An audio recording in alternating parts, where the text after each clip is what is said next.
মাসের বকেয়া বেতন, তাদের চাকরিতে কোনো বহালের দাবিতে আজকের এই মানববন্ধনের সংগ্রামী সভাপতি আমাদের মাঝে উপস্থিত আছেন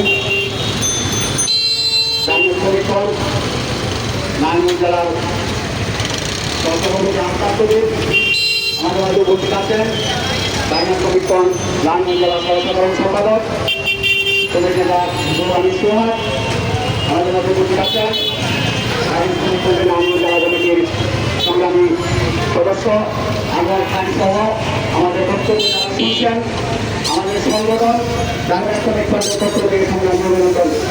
সংগ্রামী বন্ধুগণ, ইতিমধ্যে আপনারা শুনেছেন অ্যাপারেল শ্রমিকদের 2 মাসের বকেয়া বেতন না দিয়ে মালিক শ্রমিকদের কারখানা থেকে বের করে দিয়েছে, ছাড়াই করেছে। আমরা বলতে চাই আজকে বর্তমানে অন্তর্বর্তীকালীন সরকার রয়েছে, আমরা দেখেছি গত 5 তারিখে 16 বছরের শাসন, দুঃশাসন, নির্যাতন আমাদের দেশের ছাত্র শ্রমিক জনতা তার রেখে দিয়েছে। গণঅভ্যুত্থানের মাধ্যমে বর্তমান সরকার অন্তর্বর্তীকালীন সরকার গঠন হয়েছে। সেই আন্দোলনে আমাদের দেশের ছাত্রকে ছাত্রী সর্বশ্রমজীবী মানুষ সেই আন্দোলনে অগ্রণী ভূমিকা পালন করেছে। আমাদের দেশের গার্মেন্টস শ্রমিকরা সেই আন্দোলনে ভূমিকা পালন করেছে। আমরা আমাদের সংগঠনের পক্ষ থেকে বলতে চাই আজকে এই মালিক বাংলাদেশের যে শ্রম আইন, রাষ্ট্রের যে আইন রয়েছে সেই আইন লঙ্ঘন করে কারখানা পরিচালনা করেছে। শ্রমিকদের 2 মাসের বকেয়া বেতন না দিয়ে আজকে শ্রমিকদের ছাড়াই করেছে। আমরা এই শ্রমিকদের আজকে আমরা নারায়ণগঞ্জে কলকারখানা অধিদপ্তরের ডিআইজি রয়েছেন, তার বরাবর স্মারকলিপি দিল। আমরা বলতে চাই এই কলকারখানার কর্মকর্তারা শ্রমিকদের ট্যাক্সের পয়সায় বেতন নেন, বেতন নিয়ে আজকে এরা মালিকের পক্ষে অবস্থান নেন। বিভিন্ন কারখানায় সময় মানছে না। নারায়ণগঞ্জের সেখানে প্রায় 60% কারখানা এখন পর্যন্ত সরকারের ঘোষণা যে মজুরি, সেই মজুরি বাস্তবায়ন করে নাই। আজকে আমাদের দেশের মালিকরা কোথায় কোথায় শ্রমিকদের ছাঁটাই করে দেয়, সেখানে শ্রমিকদের বেতন দেয় না, কথা বললে তার চাকরি থাকে না। এই কিছু পরিস্থিতি আমাদের দেশের ইন্ডাস্ট্রিতে রয়েছে। আমরা বলতে চাই আজকে বিপিএনের বর্তমান যে সভাপতি মোহাম্মদ হাকাম সাহেব, আমরা ওনাকে বলতে চাই যেসব কারখানায় মজুরি বাস্তবায়ন হয় না, যেসব কারখানায় সময় মানে না, সেই কারখানার বিরুদ্ধে ব্যবস্থা নিতে হবে। আমরা প্রশাসনকে বলতে চাই সেখানে ইন্ডাস্ট্রিয়াল পুলিশ রয়েছেন।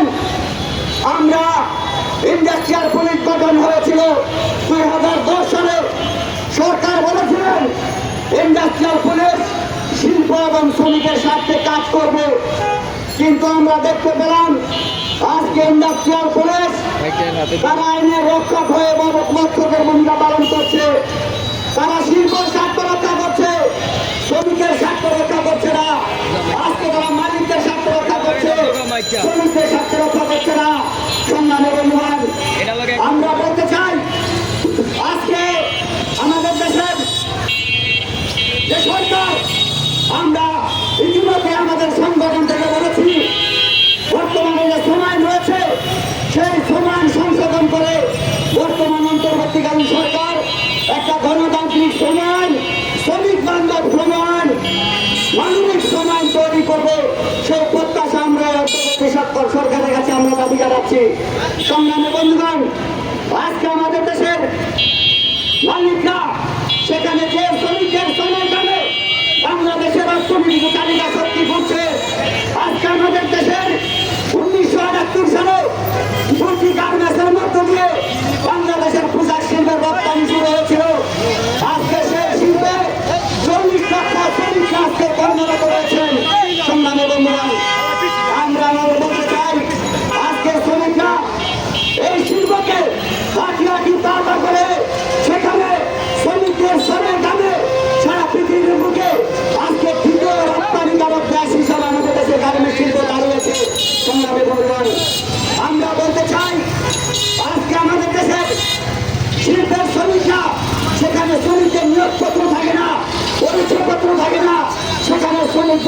বলার অধিকার নাই, শ্রমিকরা কথা বলতে পারছে না।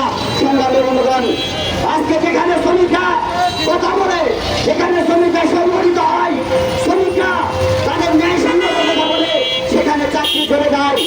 আজকের কারখানার মালিক অন্যায়ভাবে বাংলাদেশের শ্রমকে বিজ্ঞাঙ্গুলি দেখে সময় না দেয় কারখানায় শ্রমিকদের 2 মাসের বকেয়া বেতন আটকে রেখে শ্রমিকরা ছাড়াই করেছে।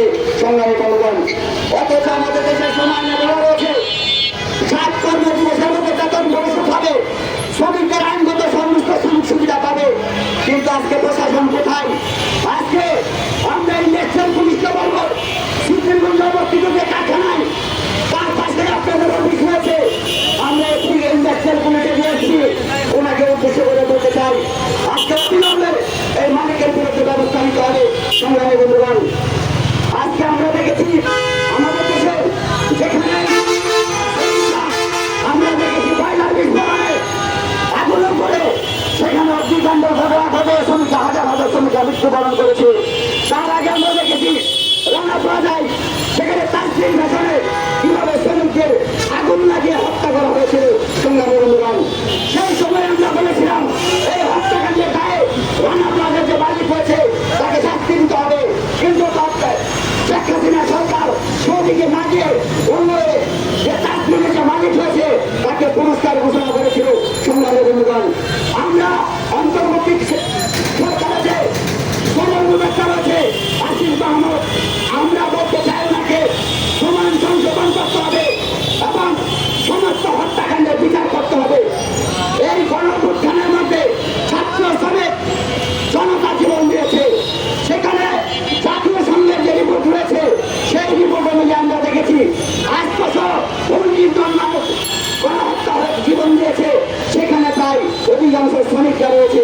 সংগ্রামী বন্ধুগণ, আমরা দেখেছি এই গার্মেন্টস শ্রমিকরা সারা দেশে আন্দোলন সংগ্রাম পরিচালনা করছে, সেই গণঅভ্যুত্থান করছে। আজকে সেই শ্রমিকরা বঞ্চিত হবে, আমাদের সংগঠন গার্মেন্টস শ্রমিক সমাজের পক্ষ থেকে আমরা পাইতে পারছি না।